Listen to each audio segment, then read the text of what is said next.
আপনি কি জানেন যতজন অনলাইন উদ্যোক্তা অনলাইনে বিজনেস শুরু করে আর বেশিরভাগই হচ্ছে আপনার শুরুতেই হচ্ছে অল্প সময়ের মধ্যে ঝরে পড়ে এর কিছু বাস্তব কারণ আছে যেগুলো নিয়ে আজকে আলোচনা করা হবে। এই প্রত্যেকটি বিষয় খুবই গুরুত্বপূর্ণ, আশা করি ভিডিওটি শেষ পর্যন্ত দেখবেন এবং কমেন্ট করে আপনার মতামত জানাবেন। তো প্রথম বিষয় হচ্ছে প্রোডাক্ট চয়েস। প্রথম প্রোডাক্ট চয়েস বিষয়টা হচ্ছে যে আপনার ধরেন আপনার মোটামুটি টাকা আছে, হ্যাঁ, তা কিন্তু আপনি এখানে প্রোডাক্ট চয়েসটাতে যদি ভুল করেন তাহলে কি হবে যে আপনার ধরেন আপনার আজকে বা কালকে বা যে কোনো একটা সময় সামনে গিয়ে আপনার ধরেন যে আপনার পর্যাপ্ত পরিমাণে সেলস হচ্ছে, তখন আপনার যদি দেখেন যে প্রোডাক্টের সাপ্লাই আপনার ঠিক নাই, তখন কিন্তু আপনি দিন শেষে রেজাল্ট আপনার কিন্তু জিরো নেমে আসবে। তো বাস্তব অভিজ্ঞতা থেকে যেটা বলতে পারি যে এরকম আমি অনেক ক্লায়েন্ট দেখেছি যারা হচ্ছে যাদের সেলসটাকে পর্যাপ্ত পরিমাণে ইনক্রিজ করার পরে স্কেল আপ করার পরে একটা পর্যায়ে গিয়ে দেখা যায় তাদের পর্যাপ্ত পরিমাণে প্রোডাক্টের সাপ্লাই নেই। শুধুমাত্র এই একটা কারণে এমন অনেক বিজনেস যে এই বিজনেসটা পুরোপুরি স্টপ হয়ে যায়। তো এটা একটা ইম্পর্টেন্ট বিষয় যে প্রোডাক্টের চয়েসটা কি প্রোডাক্ট চয়েস করতেছে সেটা যেন পর্যাপ্ত পরিমাণে সাপ্লাই থাকে।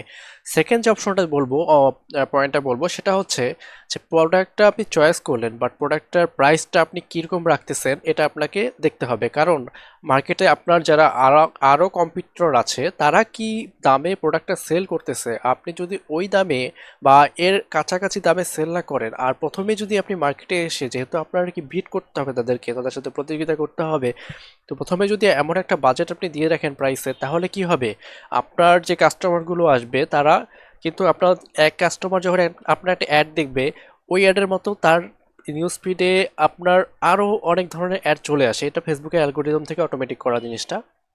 তো যেটা হয় যে আপনার প্রোডাক্টের প্রাইস যদি সে বেশি দেখে, আরেক প্রোডাক্ট কম্পিটিটরের যে সেলার আছে তার যদি প্রোডাক্টের প্রাইসটা কম দেখে, তাহলে সে আপনি অ্যাজ এ কাস্টমার চিন্তা করুন আপনি কার কাছে প্রোডাক্টটা নেবেন। তো এই হচ্ছে বিষয়। এখানে আরেকটা এরপরে যে পয়েন্ট সেটা হচ্ছে আপনার সেট আপ।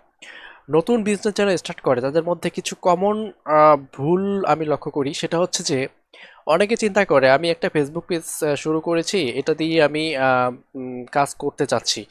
আসলে এখানে দেখা যায় আপনি যদি একটু শুরুতেই আপনার যদি একটু ব্যাকআপ থাকে, ধরেন আপনি টাকা পয়সার যদি একটু পরিমাণে আপনার ব্যাকআপ থাকে, তাহলে আপনি যদি এটা করতে পারেন যে ফেসবুক পেজ একটা করলে ফুল একটা সেট আপ, মোটামুটি অল্প টাকার মধ্যে একটা সেট আপ কিন্তু করা যায়।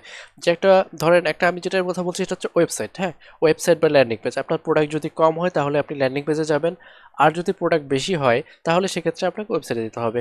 আপনি ওয়েবসাইট বানাতে যে হিউজ পরিমাণ খরচ সেটাও কিন্তু না, আপনি চাইলে অল্প টাকার মধ্যেই অনেকে ওয়েবসাইট তৈরি করে দেয় এবং ওয়েবসাইট অনেক ধরনের ল্যাঙ্গুয়েজে হয়। আপনি যদি কাস্টম মেড ওয়েবসাইট করেন তাহলে ক্ষেত্রে বেশি খরচ হবে, কিন্তু ওয়েবসাইট যদি আপনি ওয়ার্ডপ্রেস বা অন্য যারা বা বিভিন্ন সিএমএস সিস্টেম করে সেল করতেছে, হ্যাঁ, তো আপনি যদি ফুল সেট আপ নিয়ে নামেন তাহলে কি হবে, আপনার যে একটা লার্নিং ফেজ, এইটা প্রথমে হচ্ছে যে মেটাকে আপনাকে লার্ন করাতে হয়, ফেসবুকটাকে আপনার কাস্টমারকে চেনাতে হয়। তাহলে কি হয় যে কাস্টমারের বিহেভিয়ারগুলো ফেসবুক পেজ এবং ওয়েবসাইট দুইখান থেকে আপনি ধরতে পারতেছেন, তাহলে আপনার গ্রোথটা আপনি চিন্তা করুন কেমন হবে। 3 নাম্বার পয়েন্ট হচ্ছে মার্কেটিং যে প্রসেসটা, যখন ফেসবুকে ক্লায়েন্টরা ফেসবুক অ্যাডে নামে, তখন যেটা করা চিন্তা করে যে আসলে দেখা যায় যে আজকে সেল দেখলো, কালকে দেখলো, দেখলো আমার রেসপন্স ভালো পাচ্ছি না, কি হয় যে তাদের যে মনোবলটা ওটা ভেঙে যায়।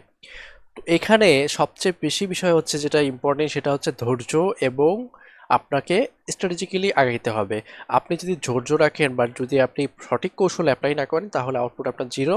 আবার আপনি যদি অধৈর্য হয়ে যান, ঠিক আছে, তাহলেই কিন্তু আপনার আউটপুট জিরো। তাহলে সেক্ষেত্রে বিষয়টা হচ্ছে আপনার ডেইলি একটা বাজেট রাখে, মিনিমাম বাজেট রাখে অ্যাডগুলোকে কন্টিনিউ করতে হয়। সেটা প্রথমত ফানেল ক্রিয়েট করে একটা প্রসেস অ্যাপ্লাই করতে হয়, আবার আপনাকে ডিরেক্ট সেলস ক্যাম্পেইন করেও করতে হয়, এবং আপনার যে ফানেলটা করলেন পরবর্তীতে সেটাকে রিটার্গেট করতে হয়। যে এই ধরনের আরও কাস্টমার যারা আছে গোটা বাংলাদেশে বা যেই লোকেশনেই হোক, যে আমাকে লোকাল একটা অডিয়েন্স পাওয়া যায়, করা যায়, আবার কাস্টমার অডিয়েন্স করা যায়, এভাবে ক্রিয়েট করে মার্কেটিং করা। আমার যেটা বলার বিষয় ছিল সেটা হচ্ছে যে প্রথমত আপনাকে সেট আপটা রেডি করে, আপনাকে প্রোডাক্ট চয়েস এবং সেট আপটা রেডি করে আপনাকে বাজেটটা মোটামুটি একটা বাজেট দিয়ে কন্টিনিউ করতে হবে। আর এটার কোনো বিকল্প নাই। আপনি এই যে যারা ঝরে যায়, যেই ক্লায়েন্টগুলো ঝরে যায় মার্কেটে এসেই, উদ্যোক্তারা তারা বেশিরভাগই ঝরে যায় এই সকল প্রধান ভুলগুলোর কারণে।